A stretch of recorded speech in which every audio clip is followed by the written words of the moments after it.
Hello student, कैसे हैं आप? सब उम्मीद करता हूं आप सब अच्छे होंगे, मस्त होंगे, बेहतर होंगे, आपकी पढ़ाई बेहतर चल रही होगी। एमपी बोर्ड वाले बच्चे यहां पर जुड़े। हम आपको पहले भी कह रहे हैं भाई कि जो अब इस टाइम पे वीडियोज आ रहे हैं हिंदी इंग्लिश की, यदि आपको वीडियोज मिल रहे हैं वो एमपी बोर्ड के बच्चों के लिए स्पेशल है। अभी हम फिलहाल बच्चों आप लोगों से एक चीज़ कहना चाहते हैं कि जैसे हर एक वीडियो में 5 से 6-7 क्वेश्चन आपको प्रोवाइड किया जाएगा। फिलहाल एमपी बोर्ड का आपका मार्च में एग्जाम है, तो उसके नज़रिए से यहाँ पर आपको महत्वपूर्ण क्वेश्चन दिए जाएंगे। हाँ, सुपर फास्ट रहेगा, ज़्यादा डीपली पे नहीं जाऊँगा, मैं आपको मुद्दे पे बात करूंगा, जो भी टॉपिक रहेगा उसके आधार पर कि आपको किस प्रकार से लिखना है। जैसे पहला क्वेश्चन देखिए, जग किन्हें पूछता है क्यों। आप कुछ नहीं पढ़े हैं तो भी आपसे बनेगा, क्यों? क्योंकि जग मतलब संसार। संसार में आप देखो, आपकी बातें कोई क्या सुनता है? नहीं सुनता, लेकिन आपके समाज की बात को सुन लेगा। आप क्या गलती कर रहे हैं वो आप पे डिपेंड करेगा भाई, ये आपके ऊपर निर्भर करता है। आपके मन में क्या सोच है ये आपके मन में डिपेंड करता है। लेकिन यदि आपका जो मन है वो संसार के बारे में, जग के बारे में, समाज के बारे में क्या सोचता है, ये पूरा संसार देखता है। यही पूछता है भैया, किन्हें जग किन्हें पूछता है और क्यों? जग उसी को पूछ सकता है जो कि समाज के बारे में, संस्कार के बारे में, देश दुनिया के बारे में सोचेगा। आपके निजी लाइफ के बारे में यदि आप कुछ सोच रहे हो तो फिर जग आपको नहीं पूछ सकता। पहले बात को समझो। आप लोग अपने समाज की बात देखो, अपने घर परिवार में देखो। यदि आप समाज के लिए कुछ अच्छा कार्य कर रहे हैं तो आपको लोग सम्मान देंगे। आप अपने लिए लाखों करोड़ों रुपए लगाओ लेकिन उससे कोई सम्मान मिलने वाला नहीं है। समाज के नाम पर एक मंदिर या मस्जिद बन गया तो वो भैया आपके समाज में आपका इज्जत मिलेगा, आपको माना जाएगा। लेकिन वहीं पे जब आप निजी लाइफ के लिए अपने बड़े घर बंगला बनवा रहे हो, 4 व्हीलर चढ़ रहे हो, इससे आपकी कोई सम्मान नहीं है। समझ, पैसे की सम्मान नहीं, निजी लाइफ की कोई सम्मान नहीं, जब तक कि आप सामाजिक भावनाओं का महत्व नहीं करते हैं। तो जग उन्हीं लोगों से पूछता है जो उनसे बातें करता है। ये चीज देखो, शाब्दिक अर्थ कि जो संसार है, संसार के जो लोग हैं उन्हीं को सम्मान करते हैं जो उस सामाजिक समरसता का बात करे, समाज की उत्प्रेरणा की बात करे, समाज के स्थायित्व की बात करे, समाज के विकास की बात करे। उन्हीं को पूछता है जो उनसे बातें करेगा। आशय है कि संसार में सामाजिक भावनाओं का महत्व है, व्यक्तिगत भावनाओं का नहीं है। मनुष्य के निजी प्रेम संबंधों का समाज में सम्मान नहीं है। कविता में निजी सुख दुख को प्रकट करना भी बुरा माना गया है। देखो भाई, मैंने जो समझाया है आपको वही चीज, कुल मिलाकर इसका शाब्दिक अर्थ है कि जग किन्हें पूछता है, उन्हें पूछे जो उनसे बात करता है, उनके बारे में पूछता है, समाज के स्थायित्व के बारे में बात करेगा, समाज के विकास की बात करेगा, समाज के लोगों के प्रति प्रेम व्यवहार रखेगा, समाज की दुख सुख को बांटेगा। बल्कि यदि निजी भावनाओं को व्यक्त करेगा तो वहां पर समाज उसे कोई पूछने वाला नहीं है। समझ में आ गया? इसको आप अपने भाषा में लिख सकते हो यदि आप उस प्रश्न का उत्तर समझो कि ये कहना क्या चाहता है। और वैसे यदि आपने पढ़ लिया तो फिर आप किसी भी प्रश्न का उत्तर आसानी से कर सकते हैं। अगले प्रश्न पर चलते हैं बच्चों। थका पंथी क्या सोचकर जल्दी चलने लगता है। अब यहां पर इस शब्द से आप अपने निजी लाइफ में आप समझो कि आपका कल एग्जाम है। थोड़ा समझने की कोशिश करना ना, बहुत आसानी से याद हो जाएगा। थका पंथी, आप एक थके पंथी हो। आज सुबह मॉर्निंग से पढ़ना शुरू कर दिए, देर रात 11 बजे रात तक आप पढ़ रहे हो। कल पेपर है, नींद आ रही है, मन नहीं लग रहा पढ़ने को, लेकिन मन में फीलिंग आ गया मुझे 95% लाने हैं और कल मेरा पेपर है, यार भाई मुझे पढ़ना पड़ेगा तब आएगा। तो आप थके पंथी हो, लेकिन फिर भी उस कार्य के लिए आप क्या हो जाओगे? अग्रेसिव हो जाओगे। उस कार्य के लिए आप करना प्रारंभ कर दोगे कि यार कल मेरा एग्जाम है और मेरा टारगेट 95% है, तो मुझे अब अभी भी मेहनत करना चाहिए, सोने से कुछ नहीं होगा। इसके पीछे का रीजन क्या है? क्योंकि आपको अपने मतलब एक लक्ष्य का, जो आपने लक्ष्य रखा वो हम आपको पता है कि हमें यहां तक जाना है, आपका मंजिल आपको पता है, और उस मंजिल को पाने के लिए आप निरंतर रात भर भी जाग करके मेहनत कर सकते हो। इसी प्रकार से थकापंथी का मतलब है जो व्यक्ति थक हार गया है, अपने घर जाना चाहता है, अपने घर की मंजिल उसको पता है, और लेकिन जब भी थक जाता है लेकिन सोचता है यार मेरा घर नजदीक है, मुझे मंजिल पता है, यदि मैं थोड़ा और चल लूंगा तो पहुंच जाऊंगा। तो वो व्यक्ति ऐसे ही आसानी से सोचकर चलेगा, कभी थकान महसूस नहीं करेगा। थका हुआ यात्री अपने प्रियजनों से शीघ्र मिलना चाहता है, उसे अपनी मंजिल सामने नजर आती है, तब उसकी गति अपने आप तेज हो जाती है। उसके मन की यह डर भी होता है कि कहीं रात ना हो जाए, और वह डर भी कदमों की गति से तेज कर देता है। बात की मतलब मैंने जो आपको कंपेयर करके समझाया वही चीज है कि भैया हम पढ़ रहे हैं, देर रात हो चुका है, कल एग्जाम है, हमारे मन में 95 का टारगेट है, हमें 95 गोल जो है अचीव करना है। यदि हम आज रात सो गए तो फिर कल हम क्या लिख पाएंगे? इसलिए आपके जो मन है वैसे भी ऑलरेडी पढ़ने में लग जाएगा। आपका जो अंदर थकावट है वो दूर हो जाएगा, आपके हाथ पर जो शिथिल थे वो एक्टिव हो जाएंगे। इसी प्रकार से यात्री को यहाँ पे कंपेयर किया गया है कि यात्री को अपने मंजिल की रास्ता भी पता है, अपना मंजिल भी पता है, अपने घर परिवार से मिलना भी चाहता है, नए लोगों से मिलना चाहता है, और जब वो अपने अपने घर परिवार के बारे में सोचता, अपने मंजिल के बारे में सोचता है, तो ऑटोमेटिक उसके शरीर चलने लगते हैं, हाथ पैर गति तेज कर देते हैं। और भैया उसको ये भी डर होता है कि कहीं पहुंचने से पहले कुछ अंधेला ना हो जाए जिससे हम पहुंच ना पाए। और इस प्रकार से देखो, हिंदी कुछ कठिन नहीं है, बस समझने का तरीका होना चाहिए। आप सिंपल भाषा में समझो, उसे अपनी भाषा में लिखो, बराबर नंबर मिलेगा, ये मेरा आपसे वादा है। आगे चलते हैं बच्चों, अगला क्वेश्चन। जितना भी क्वेश्चन कराऊंगा सब बिल्कुल फटाफट इंपॉर्टेंट रहेंगे, आप लोग सब तैयार करो। आसमान में रंग बिरंगे पतंगों को देखकर आपके मन में कैसे ख्याल आते हैं, लिखिए।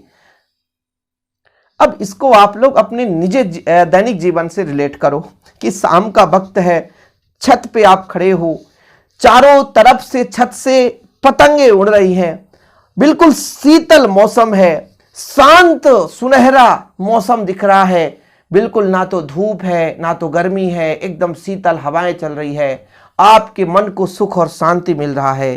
तो आप क्या सोचोगे? आप अपने निजी लाइफ के बारे में सोचो कि मुझे भी लगेगा यार क्या बात है, तारे टिमटिमा रहे हैं, तारे नहीं तो पतंग यहाँ पर रिलेट है, तो पतंग को लेकर चलोगे कि क्या बात है, पतंग जैसे हमारी भी जिंदगी इसी तरह से लहलहाती होनी चाहिए। हम आसमान में जिस प्रकार से पतंग उड़ रहे हैं उसी प्रकार से हमारे सपने भी उड़ जाएं, हमारे जीवन भी इसी प्रकार से भरपूर हो जाएं। हम आसमान में उड़ना चाहते हैं, नई ऊंचाइयों को छूना चाहते हैं, हम भी एक अपने मंजिल को प्राप्त करना चाहते हैं। हमने मान लिया है कि 12th में यदि 95%, यदि 85%, 90%, तो हम भी इतना ले आएं। आसमान में खुला स्वच्छंद हवा हमें किस बात का प्रतीक देती है बच्चों? तो वो हमें हमारे अंदर की जो आत्मा है उसको स्वच्छ बनाती है, वो हमारे सोच को ऊंचा करती है। हम देखो किसी भी चीज को यदि अपने दैनिक जीवन से कंपेयर करते हैं तो हमारे जो अंदर की जो सोच है उसमें एक नई ऊर्जा प्रदान होती है, हम एक नई ऊर्जा के साथ निजी काम को करना शुरू कर देते हैं। तो भाई आसमान में जो रंग बिरंगे पतंग उड़ रहे हैं उसको देखकर हम देखेंगे तो हमें अंदर से खुशी अनुभूत होगी, हमारा मन हरा भरा हो जाएगा। हम सोचेंगे कि हमारा भी जीवन इस पतंग की भांति हो, हम भी भरपूर उड़े, हम भी अपने ऊंचाइयों को प्राप्त करें, हम भी अपने मंजिल को प्राप्त करें, और हम अपने जीवन में जो भी सोच कर रखें वो अपने सपना पूरा करें। यही चीज तो है। आसमान में रंग बिरंगे पतंगों को देखकर मेरा मन खुशी से भर जाता है, मतलब अंदर से प्रफुल्लित हो जाता है। मैं सोचता हूं कि मेरे जीवन में भी पतंगों की तरह अनगिनत रंग होना चाहिए ताकि मैं भरपूर जीवन जी सकूं, और मैं पतंग की तरह खुले आसमान में उड़ना चाहता हूं, मैं भी एक नई ऊंचाइयों को छूना चाहता हूं। यह चीज बताया गया कि भाई आसमान में रंग बिरंग पतंग क्या सीख देंगे। इसी प्रकार अगला प्रश्न देखो, रोमांचित शरीर का संगीत का जीवन की लय से क्या संबंध है? जीवन की लय और रोमांचित शरीर, देखो भाई अपने आप इसका अर्थ बनेगा। जीवन की लय मतलब हम किसी काम के लिए एक ऐसा लय प्राप्त कर लेने, बोलते हैं कि गाड़ी चलने लगी, अब लय मिल गया है, अब बिल्कुल 80 के स्पीड में चल रहा है। अभी आपका एग्जाम है तो आपको लय मिला हुआ है, आप बेहतर रूप से डेली पढ़ाई करते हैं। क्यों? क्योंकि एक कारण है भैया, आपका एग्जाम टारगेट में है, आपके पास एक नज़र में हमारे पास 10 दिन और समय है, तो आपका लय पढ़ाई में बिल्कुल दिन रात लग चुका है। उसी प्रकार से रोमांचक शरीर का संगीत हमारे जीवन में शांति सुख समृद्धि लाता है। जब हम संगीत को सुनते हैं तो हमारे जीवन में एक अच्छे जीने की कला आकाश लगता है कि हम भी प्रभु के चरणों में चले जाएं और लीन हो जाएं। ये जो संगीत सुनते हैं, जब भी कभी आप देखो कोई किसी भी दुख में है तो वो व्यक्ति उसी के अनुकूल संगीत सुनना चाहता है। बड़ा परेशान है तो बड़ी दर्द भरी गाना सुनेगा, बढ़िया यदि खुश है तो बढ़िया भजन सुनेगा, यदि मान लो अपने प्रेमिका से मिल रहा है तो फिर वो प्रेम संबंधी गाना सुनेगा, यदि बिछुड़ गया है तो प्रेमिका से बिछुड़ने के दर्द का गाना सुनेगा। ये संगीत जो हमारे जीवन में एक लय प्रदान करता है, हमारे जीवन में जीने की कला सिखाता है। किसी भी हम संगीत को सुनते हैं उस पर संपूर्ण लीन हो जाते हैं, अपने जीवन को कंपेयर करते हैं कि काश हमारा भी जीवन ऐसा होता, और हम उसी निश्चित दिशा में गति करते हैं। हमारा जो शरीर है लय किस लय में कार्य करेगा? जिस अनुकूलित चीजों को देखेगा, जिन अनुकूलित चीजों को सुनेगा, उसी के अनुसार वो कार्य करने लग जाता है।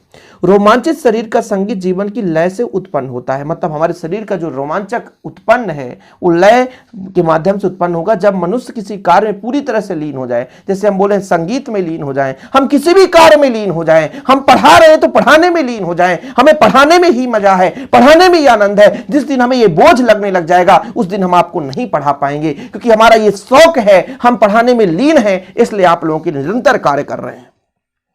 उसके शरीर में अद्भुत रोमांच और संगीत पैदा हो जाता है, वह एक निश्चित दिशा में गति करने लगता है। मन में अनुकूल कार्य करने से हमारा शरीर उसी वे में लय से कार्य करता रहता है।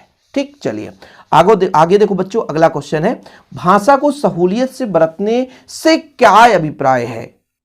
भाषा को सहूलियत मतलब सरल भाषा बनाने के लिए। जैसे मान लीजिए आप किसी से बोलचाल में बात कर रहे हो और वो बेचारा गांव का है, वो साधारण भाषा जानता है, साधारण भाषा बोलता है। अब उसके सामने आकर आप चले आए फ्रेंच भाषा बोल लें, चले आए इंग्लिश भाषा बोल लें, चले आए उर्दू भाषा बोल लें, तो क्या वो समझेगा? बिल्कुल नहीं समझेगा। तो क्या सहूलियत हुई? बिल्कुल नहीं हुई। तो मतलब सहूलियत बरतने का मतलब ये है कि सामने वाले को भी हमारे भाषा से कुछ ओत-प्रोत हो, उसके साथ हम कम्युनिकेशन कर पाए, हमारे भाषा को वो समझ पाए। ऐसा नहीं कि हम बस बड़बड़ा रहे हैं, वो कुछ समझ नहीं पा रहा है। तो भाषा को सहूलियत बरतने मतलब भाषा के आदान प्रदान करने के लिए हमें एक ऐसी भाषा चुननी चाहिए जो ना तो कठिन हो, ना तो बनावटी हो, ना तो ऐसा कोई दूसरा भाषा प्रयोग करें जिससे कि वो सामने वाला समझ ना सके। इसके लिए हमें जनमानस के अनुकूल, जनमानस मतलब जो लोग सामने हैं उनके अनुकूल हमें बोलना चाहिए। जैसे आप लोग देखेंगे जो नेता होते हैं तो मलयालम बोलने लगते हैं, तेलुगु बोलने लगते हैं, उर्दू भी सीख लेते हैं। क्यों? क्योंकि वहां के व्यक्तियों को उनको अपने प्रति वर्चस्व लगाना भाई कि यार भैया हमारा कुछ प्रभुत्व है, हमारा भी कुछ स्थान है। तो वो अपना प्रभुत्व जमाने के लिए लोगों के प्रति उस जैसे भोजपुरी भाषा का भी प्रयोग करने लग जाते हैं। हमारे बघेलखंड में आएंगे तो बघेलखंड बुंदेलखंड की भाषा में बोलेंगे। तो इसके पीछे का रीजन क्या है? भाषा उनके बोलने का एक मजबूरी भी है कि हम यहाँ के लोगों को ये बता पाए कि हम आपके शब्दों को समझ पा रहे हैं, आपके भाषा को समझ पा रहे हैं, आपके दर्द उत्पीड़न को समझ पा रहे हैं, इसलिए उस भाषा में उनका बोलना मजबूरी हो जाता है। पता चला, बताया ना मैंने कि इंग्लैंड से पढ़कर आया और यहां नेता बन गया, इंग्लिश झाड़ने लग गया, उसकी कोई वैल्यू नहीं हो पाएगी। जनमानस के अनुकूल हम शब्दावली का प्रयोग करें, सहज सरल व्यवहारिक भाषा का प्रयोग करें। इसलिए कहा गया भाषा को सहूलियत बरतना मतलब सहूलियत बनाओ। यानी भाषा को हम उत्कृष्ट श्रेष्ठ साबित ना करें कि हमारा हिंदी इतना उत्कृष्ट है, इतना श्रेष्ठ है, हम इस प्रकार से बोलते हैं, हम इस प्रकार से पढ़े लिखे हैं, बल्कि उसको सहज सरल और व्यवहारिक शब्दावली का प्रयोग करके एक साधारण भाषा में जनमानस में पेश करें या उसे वाचन करें या समझाएं। ठीक है बच्चों, और आखिरी क्वेश्चन आज का कि संपादक का प्रमुख कार्य क्या है? संपादक मतलब क्या होता है? जैसे आपने कुछ बोल दिया और संपादक समझ लिया, लेकिन दूसरे व्यक्ति को यदि उसको समझाना है तो उसको सरल भाषा में समझाएगा। जैसे मान लीजिए आपके पास कोई घटना घटित हो गया, उसको वो लिखेगा शॉर्टकट में, फिर वो अपने भाषा में उसको लिखता है। तभी ना बोलते हैं कि यार इतनी छोटी मोटी बातों को इतना लंबा चौड़ा बढ़ा चढ़ा कर क्यों? क्योंकि उसको आकर्षक बना देता है। कार्य बोला गया है ना कि भाई जो रिपोर्टर होते हैं, जो संवाददाता होते हैं, संपादक संवाददाता वही है ना, समझ रहे ना? संपादक का मतलब क्या है? संपादक मतलब उसको संपादित कर दे। संवाददाता बोलेगा, रिपोर्टर बोलेगा, संपादक उसको अनुवाद करेगा।